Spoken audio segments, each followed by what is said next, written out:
Donc, rebonsoir, c'est la quatrième vidéo de ce dimanche 12 juillet 2020. Et donc, pourquoi moi et choisis ta destinée? Choisis ta destinée, c'est aussi prendre conscience du monde dans lequel tu es et que les individus qui t'entourent ne sont pas, sont là aussi, peuvent t'orienter sur des mauvais chemins. Et ces individus, ça peut être des membres même éventuellement de ta famille, mais ça peut être aussi des amis et surtout aussi des amis qui peuvent t'orienter également sur un chemin qui ne correspond pas.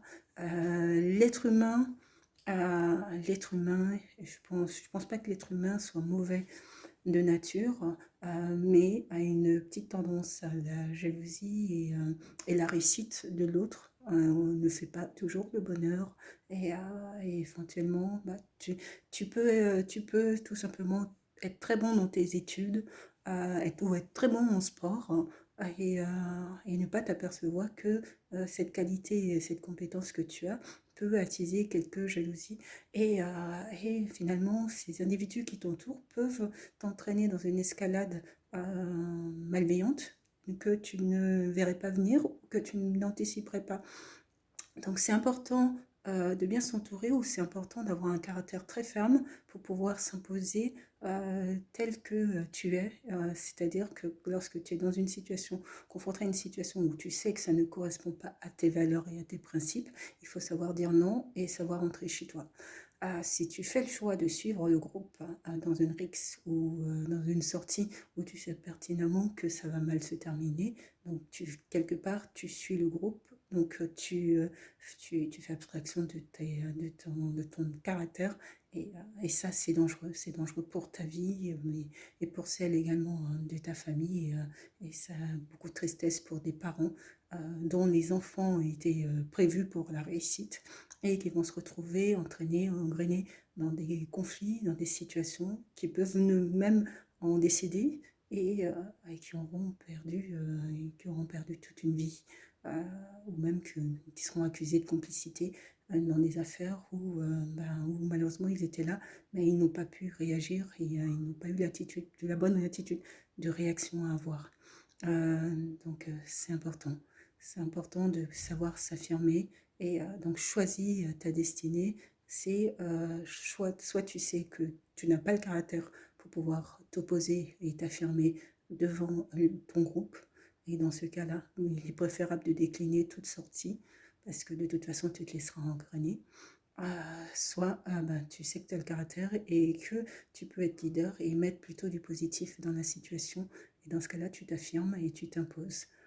Mais fais bien le choix. Finalement, Truman est dans une forme de, pas une pièce de théâtre, mais c'est un peu, c'est pas Secret Story, mais c'est vraiment de la télé-réalité, mais toute sa vie, finalement, il était dans cette télé-réalité, il n'a connu que cette télé-réalité, et il prend conscience que son environnement, ce qui l'entourait, finalement, était faux, et que, en fait, même des autres, même des autres, leurs comportements, leurs attitudes étaient guidés et donc, cette prise de conscience va bouleverser sa vie, ce qui est logique. Ce qui est logique. Mais quand l'individu prend conscience de ce bouleversement, quelle réaction avoir?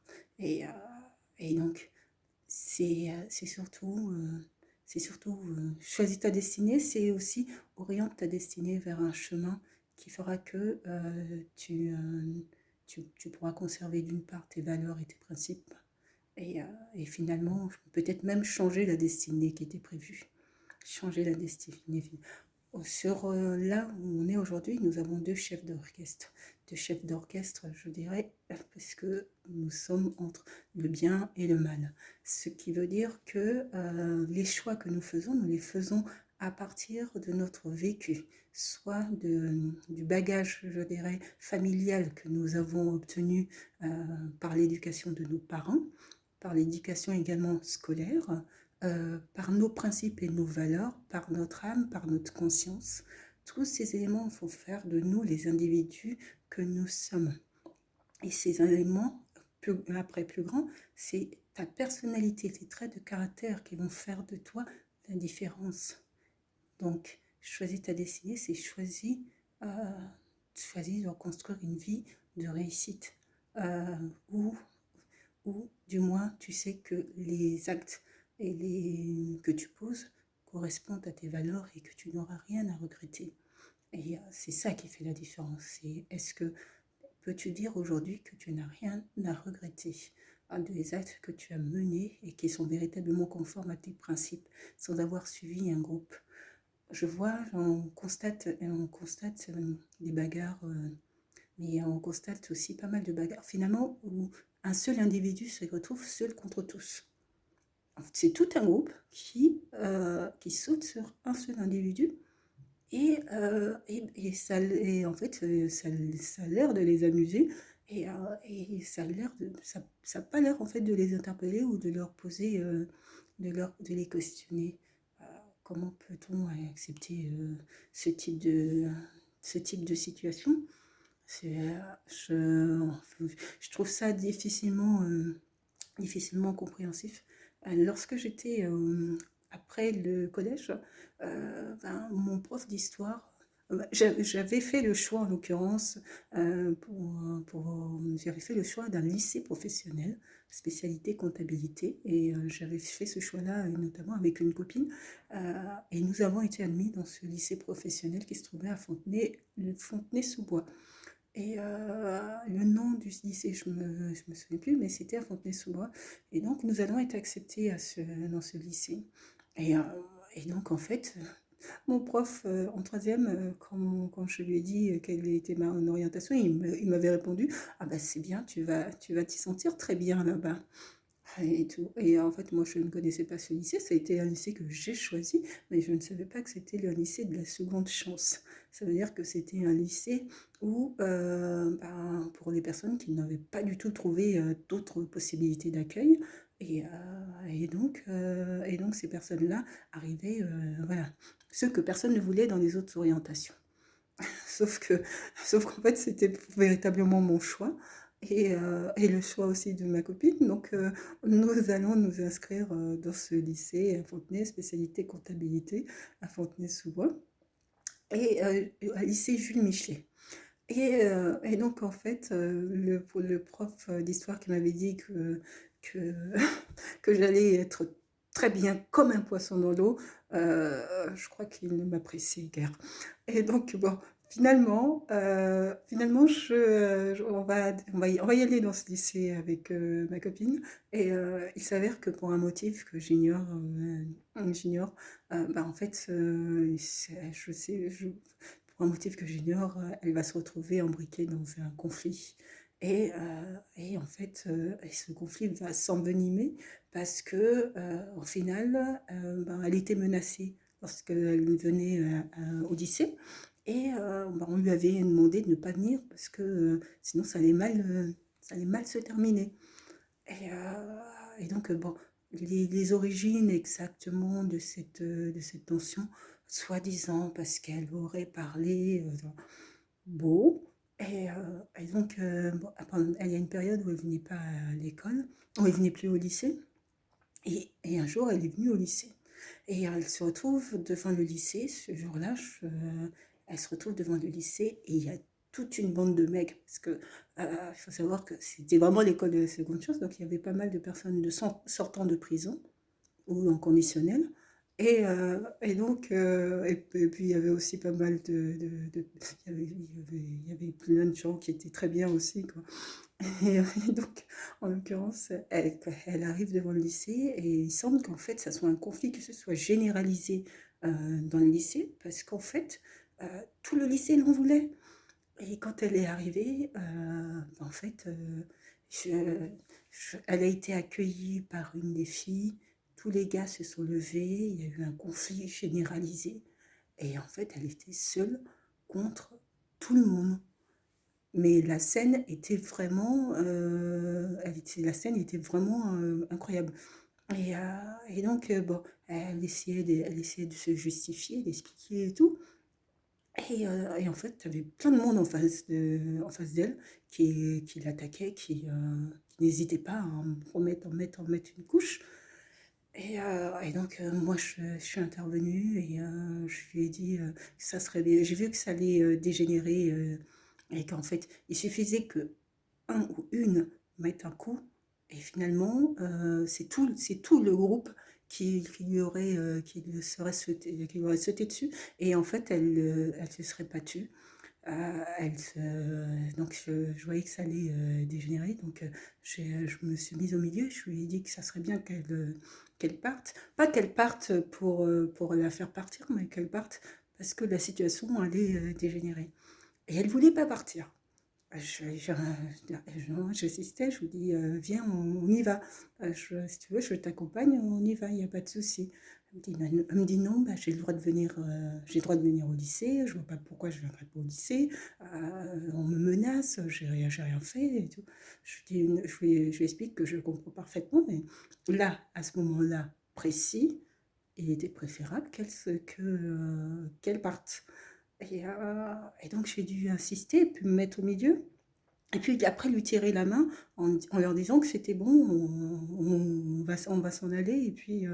Donc il a fallu que je la tire véritablement pour qu'elle s'en aille. Mais à ce moment-là précis, il suffisait une personne lui mette un coup. Et en fait, comme tous les autres étaient aussi colériques et étaient aussi, et ben en fait, ça aurait été tout le groupe qui lui aurait sauté dessus, quoi, en fait. C'est pour ça que ce type de conflit, finalement, ça va très vite. Et très vite, eh ben, ça peut partir. Et quelque part, elle avait raison. Pourquoi elle n'irait pas au lycée pour que en tout cas, bon, moi, j'avais pas tous les éléments, mais je me disais, mais j'ai rien fait. Pourquoi est-ce que j'irai pas au lycée? C'est parti de, oui, qu'elle parle mal sur tel ou tel. Et, et en fait, vous savez, comme des gens enveniment, alors qu'en fait, peut-être qu'il n'y avait pas forcément, il n'y avait peut-être pas de mauvaise pensée dans ce qu'elle disait. Mais comme les gens enveniment et grossissent les éléments ou les paroles qui sont dites, bah en fait, quand ça arrive aux oreilles de la personne concernée, c'est c'est quasiment, c'est une insulte, une infamie. Il faut que tu lui règles son compte. Et dans un lycée comme ça où l'honneur est important, et qu'en fait, bah, t'as pas intérêt à baisser la tête finalement parce qu'en fait, personne ne te ratera, hein. Elle voulait pas lâcher. Et donc, en fait, ça a été ce conflit-là. Et finalement, elle a dû arrêter. Je crois que ça a été la première année. Et puis, elle a arrêté sa formation. Et évidemment, moi, j'ai poursuivi ma formation. Donc, pour obtenir mon BEP, spécialité comptabilité, euh, nous étions partis ensemble sur cette formation. Et finalement, dans un conflit que moi-même je ne comprenais pas. Et lorsque j'ai été la voir après son domicile, sa mère avait l'air mécontente comme contre moi. Euh, le souci, c'est que je ne comprenais pas l'origine et que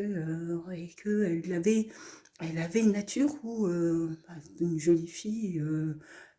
Et je pense que et certainement elle a dû attiser les colères d'autres filles éventuellement et qui ont grossi les choses et qui voulaient simplement caler des embrouilles et qui l'ont mis dans les embrouilles. Et, donc, euh, et donc voilà. Et donc tout ça pour dire que finalement il y a des conflits qui n'ont peut-être même pas d'origine, qui peuvent être créés par d'autres individus, alors que les éléments sont faux, sont diffamants, déformés, et, euh, et que ça, si tu prends l'habitude de te fier simplement à oui, mais tel a dit tel, sur toi, et que tu te bases seulement sur ça pour arrêter ton jugement sur l'autre, c'est clair que tu seras toujours dans les conflits où, et puis d'autres vont chercher aussi à t'en mettre dans des conflits. Et ça, c'est important. C'est important justement c'est important de toujours pouvoir garder, en fait, savoir que tu as gardé tes valeurs et parce que dans la vie, en fait, ce sont les autres qui vont te mettre dans les conflits. Mais toi, tu dois être certaine et sûre que, en ton âme et conscience, que tu n'as rien à te reprocher. Et c'est ça qui fera qui fera la différence. que tu n'as rien à te reprocher. Est-ce que si elle était revenue, ce serait bien passé? Sa mère, ben, en somme, reprochait de ne pas l'avoir protégée. Mais pour l'avoir protégée, bah, il aurait fallu que je sache tout ce qu'elle a pu dire et puis qui étaient les tenants et les aboutissants, alors que bah, elle discutait avec plein d'autres personnes et que j'en étais pas, je n'étais pas au courant du tout. Et puis qu'elle avait un franc-parler sur tout. Donc, un franc-parler que moi, avec l'habitude, je comprenais, mais qui peut choquer. Je comprends que ça puisse choquer et interpeller les autres. Donc, voilà. Donc, c'est important. Choisis bien, choisis ta destinée, ça veut dire choisis qui t'entoure également. Les personnes que tu vas choisir autour de toi feront la différence ou est une personnalité suffisamment forte pour porter les personnes sur un terrain plus positif. Donc voilà, pour cette vidéo, cette quatrième vidéo de ce jour. Et puis, aux prochaines. Bonne fin de journée. Au revoir.